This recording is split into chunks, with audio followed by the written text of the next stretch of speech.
नमस्कार, स्वागत है आपका। मैं हूं कुमार अभिषेक। समाजवादी पार्टी की तरफ से कन्नौज सीट से तेज प्रताप यादव के नाम का ऐलान हो गया है। तेज प्रताप यादव मुलायम सिंह परिवार की तीसरी पीढ़ी के नेता हैं। रिश्तेदारी में कहें तो अखिलेश यादव के भतीजे भी हैं। हालांकि पहले भी सांसद रह चुके हैं और सियासत से पुराना नाता है। इस वक्त हम सैफई में हैं उनके घर पर और हमारे साथ हैं तेज प्रताप यादव। स्वागत है तेज प्रताप।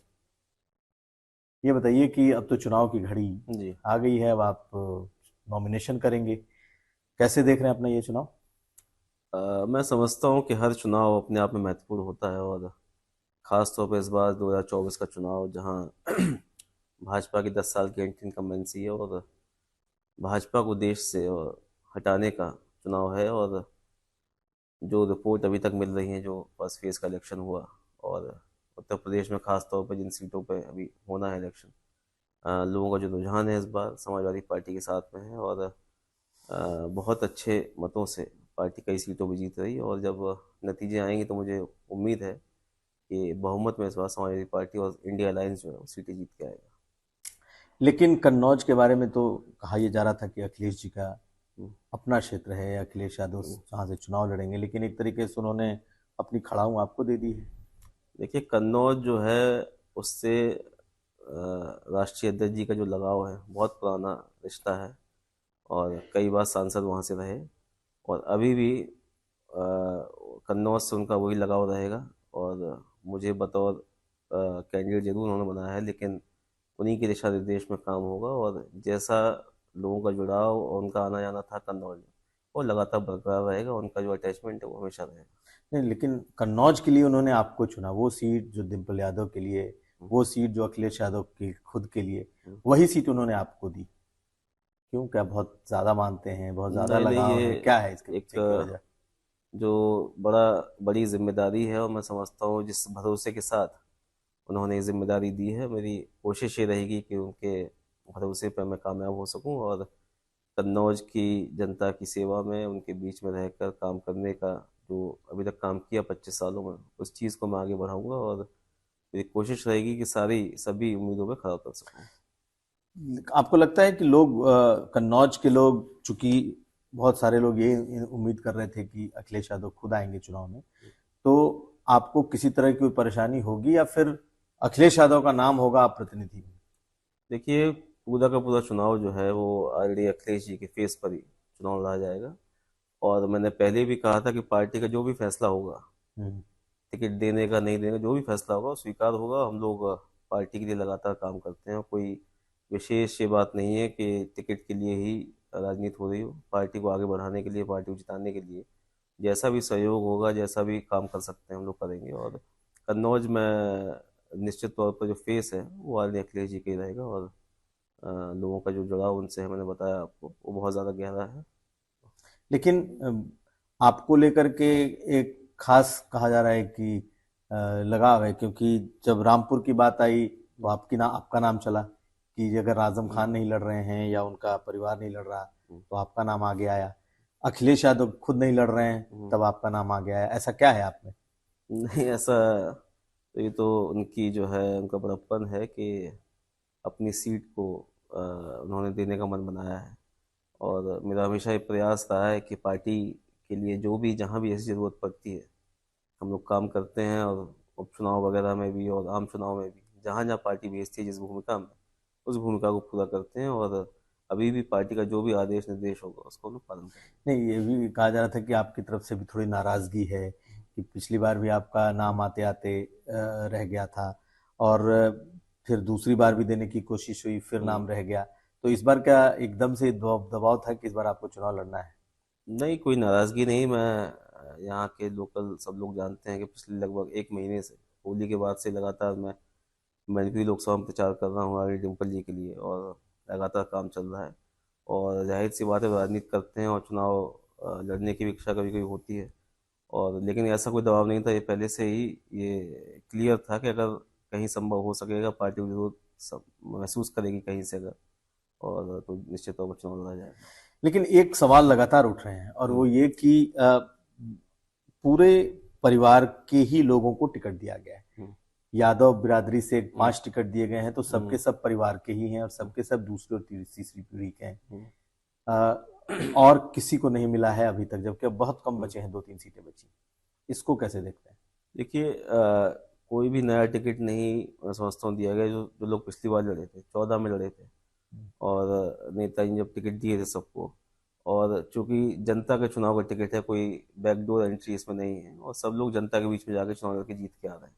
कहीं ना कहीं उनकी पॉपुलैरिटी है, काम करते हैं लोगों के बीच में, और क्षेत्र से भी जो डिमांड होती है कैंडिडेट को लेकर, पार्टी उस पर फैसला करती है। और जहाँ तक भाजपा की बात है, जो आरोप लगाती है, क्योंकि 10 साल में कोई ऐसा बड़ा काम हुआ नहीं जिसको लेके जनता के बीच में जाएं या अपनी काम को गिनाएं, तो केवल मुद्दों से ध्यान भटकाने के लिए परिवारवाद का आरोप उस तरह का लगाते रहे हैं। जबकि हकीकत यह है कि भाजपा के तमाम बड़े नेता हैं जिनके परिवार के लोग चुनाव मैदान में हैं या पदों पे हैं, बड़े पदों पे हैं, और मैं समझता हूँ उसको गिनाने की जरूरत नहीं है, लंबी लिस्ट भाजपा की है।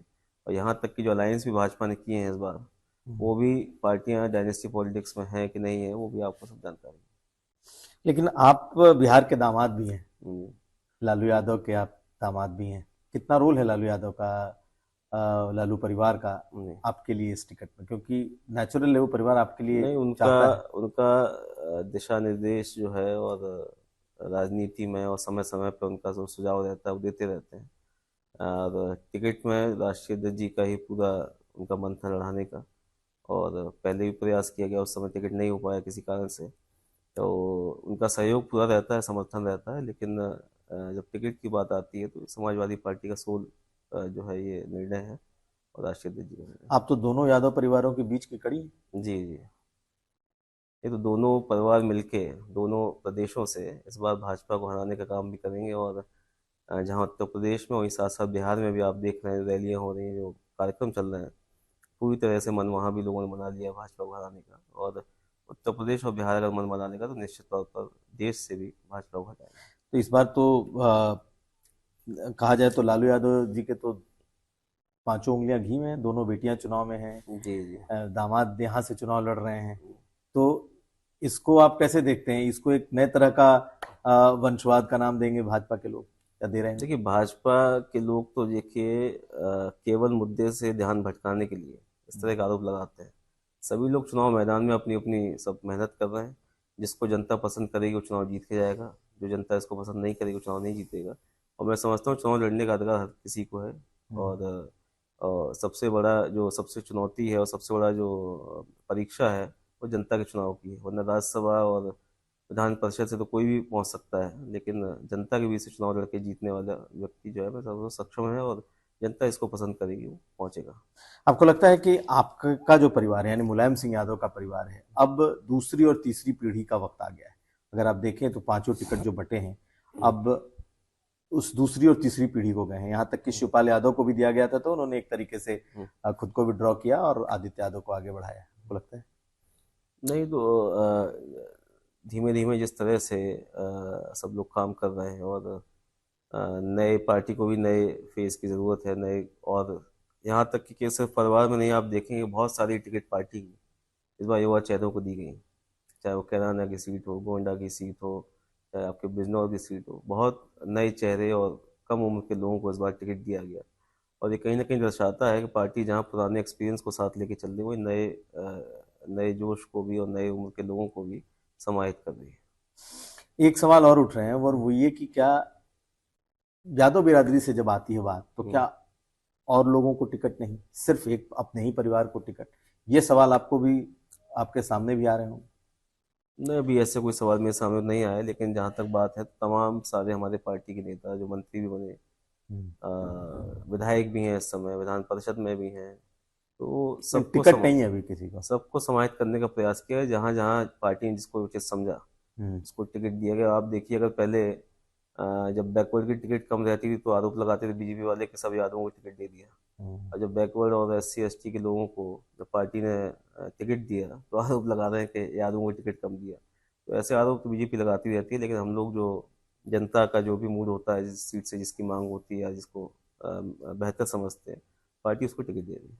तो नए तरीके का अब आपको लग रहा है कि पार्टी के पहले जिस तरीके की एक सोच थी उससे अब अलग हट करके एमओआई समीकरण से अलग हट करके पार्टी अब समावेशी राजनीति की तरफ बढ़ी। जी बिल्कुल, सबको साथ लेके चलने का जो विजन है राष्ट्रीय अध्यक्ष जी का, और सभी लोगों को राजनीतिक प्रतिनिधित्व देने की जहाँ तक बात है, तो प्रयास ये किया गया इस बार कि हर वर्ग के व्यक्ति को कहीं ना कहीं जिम्मेदारी जो है चुनाव में दी जाए, और उसी को ध्यान में रखते हुए टिकटें इस बार बांटी गई हैं। बिहार जाएंगे चुनाव प्रचार में? अब यहाँ से जब फ्री हो जाएंगे और मौका लगेगा तो निश्चित तौर पर जाएंगे। डिमांड आ रही है आपकी, हाँ, आपकी पार्टी की तरफ से, बिल्कुल। अभी आरजेडी की तरफ से बुलावा है? अभी चूंकि 13 तक चुनाव यहाँ पर है, फिर आजमगढ़ में चुनाव 26 का है, हाँ। छठवें फेज में है, तो समय तो हो सकता है बहुत कम मिले, लेकिन अगर समय मिलेगा तो निश्चित तौर नहीं, पर। क्योंकि दो दो लोग वहां भी लड़ रहे हैं जी चुनाव जी, आपकी। मेरी कोशिश ये रहेगी जाने की, अगर यहाँ से फ्री हो गए टाइम से तो निश्चित तौर चलिए, आखिरी सवाल सर, ये बताइए कि आप कन्नौज में आपके लिए क्या मुद्दे हैं और आप उसमें कैसे कह रहे हैं कि आप जीतेंगे, क्योंकि पिछली बार जीत करके आए हैं, वो वहाँ के भारी भरकम और दबंग कैंडिडेट हैं बीजेपी।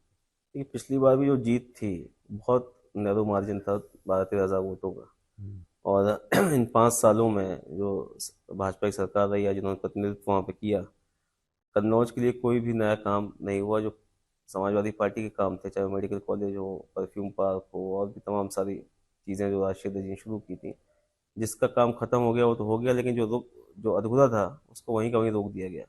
लोकल स्तर पर अगर डेवलपमेंट की बात करें तो आप जब ग्राउंड रिपोर्ट करेंगे वहाँ से, तो वहाँ लोग भी आपको बताएंगे कि कोई नया काम वहाँ पे नहीं हुआ। प्लस जो है, जो वहाँ के जो प्रतिनिधि हैं, उनके जो लगातार अखबारों में छपती रहती हैं चीज़ें, वो भी कहीं ना कहीं लोगों के मन में उनके प्रति रोष है, और बहुत विरोध इस समय भारतीय जनता पार्टी का सीट का। बहुत शुक्रिया बात करने के लिए। Thank you. तो हमारे साथ थे तेज प्रताप यादव और इन्होंने खुलकर तमाम मुद्दों पर हमारे साथ बातचीत की।